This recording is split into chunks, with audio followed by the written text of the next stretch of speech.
Donc l'histoire de la crêpe, elle remonte à 7000 avant Jésus-Christ. En effet, à cette période, la crêpe elle était définie comme une galette épaisse et elle était réalisée avec un mélange d'eau et de diverses céréales écrasées. Sa cuisson, elle, était réalisée grâce à une pierre plate bien chaude. Néanmoins, nous connaissons la crêpe en partie grâce à ses origines bretonnes.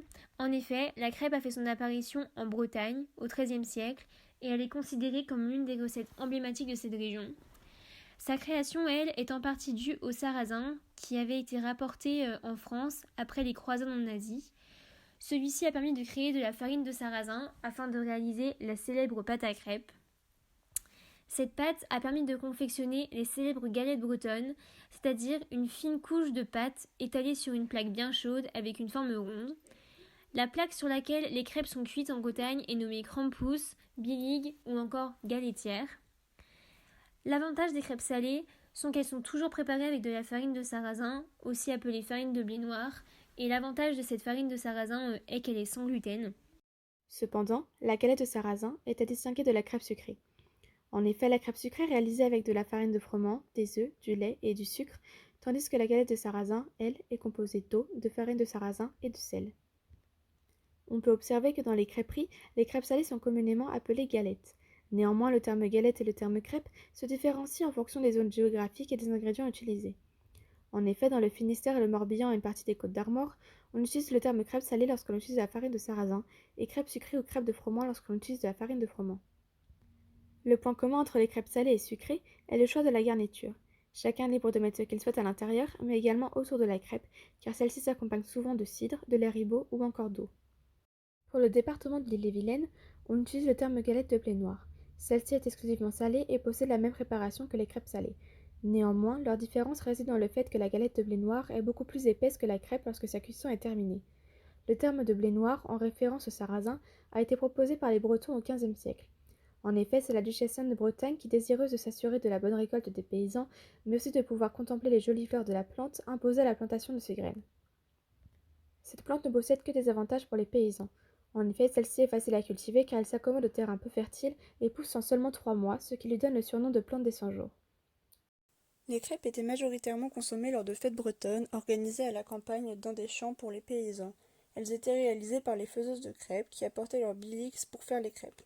Accompagnées de musique, de bombardes, cornemuses, clarinettes, les crêpes étaient mangées avec l'ensemble du village sur de grandes tables. Ces grandes tablées qui attiraient de plus en plus de monde sont devenues les premières crêperies. Au fil du temps, la manière de consommer les crêpes s'est répandue. Elles se consomment désormais à travers le monde, la plupart du temps dans les crêperies. De plus, de nombreux food trucks ont fait leur apparition, rendant la crêpe tendance, notamment pour son faible coût de production. Les crêpes ont su se réinventer pour rester dans notre quotidien. Par exemple, l'industrie agroalimentaire a créé les crêpes Waouh pour enfants ou même des crêpes protéinées à base de plantes pour les végétaliens. Les légendes autour de la crêpe sont nombreuses.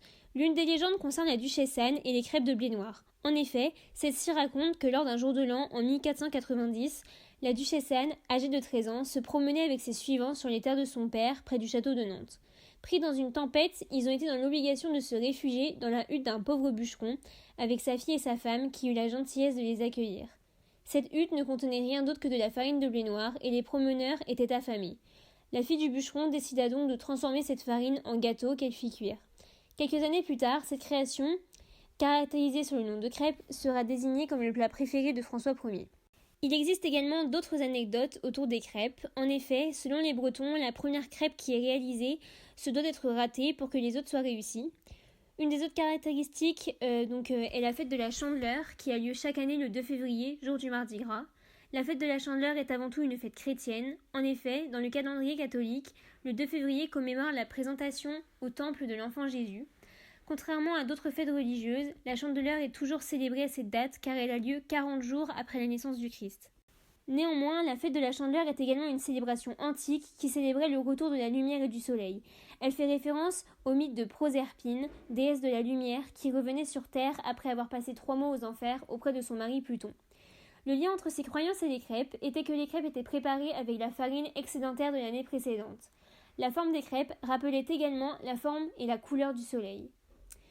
De plus, pour assurer la richesse et la prospérité dans le foyer, il était coutume de faire sauter une crêpe dans une poêle de la main droite, tout en tenant une pièce de monnaie dans l'autre main. Cette fête était également importante pour les agriculteurs, car ceux-ci conservaient la première crêpe réalisée dans un placard afin d'augmenter leurs chances de réaliser de grandes récoltes au cours de l'année. Cependant, les crêpes et les galettes ne sont pas exclusives à la Bretagne. En effet, il existe une multitude de déclinaisons de la crêpe et de la galette en France, mais aussi aux quatre coins du monde. En France, leurs recettes, leurs garnitures ou tout simplement leur forme peuvent changer en fonction des régions. Par exemple, au Pays Basque, la galette se nomme taloas et est fabriquée grâce à de la farine de maïs et de blé. Elle se garnit de charcuterie et de fromage de la région, comme la saucisse rouge au piment d'Espelette et le fromage de vache. Nice a aussi sa propre galette, la soca, une grande et fine galette fabriquée à base de pois chiches que l'on fait cuire dans un four à bois ou sur une plaque en cuivre ronde. Elle se déguste chaude et juste poivrée à l'apéritif. Les pays étrangers ont eux aussi leurs crêpes et galettes locales, qui reflètent leur culture et leurs traditions. Les habitants des États-Unis sont des adeptes du pancakes, plus petits que la crêpe bretonne mais plus épais grâce au bicarbonate de soude présent dans la pâte. Ils se mangent souvent accompagnés de sirop d'érable. Il ressemble au crumpets du Royaume-Uni, qui est tout aussi épais, mais qui contient du levain en poudre responsable de ses nombreux trous et de son aspect spongieux. La tortilla mexicaine, utilisée pour les fajitas, est aussi une déclinaison de la galette. Elle est fabriquée à partir de farine de maïs et se mange garnie et pliée en deux, comme la piadina italienne. La Suède et la Russie ont elles aussi leurs propres recettes, avec respectivement les iramsplatar et les blinis, donc des bases de canapé qui se mangent à l'apéritif. Dans les pays asiatiques, la crêpe se prépare grâce à une farine de lentilles noires, de pois chiches ou de riz, appelée dosa en Inde.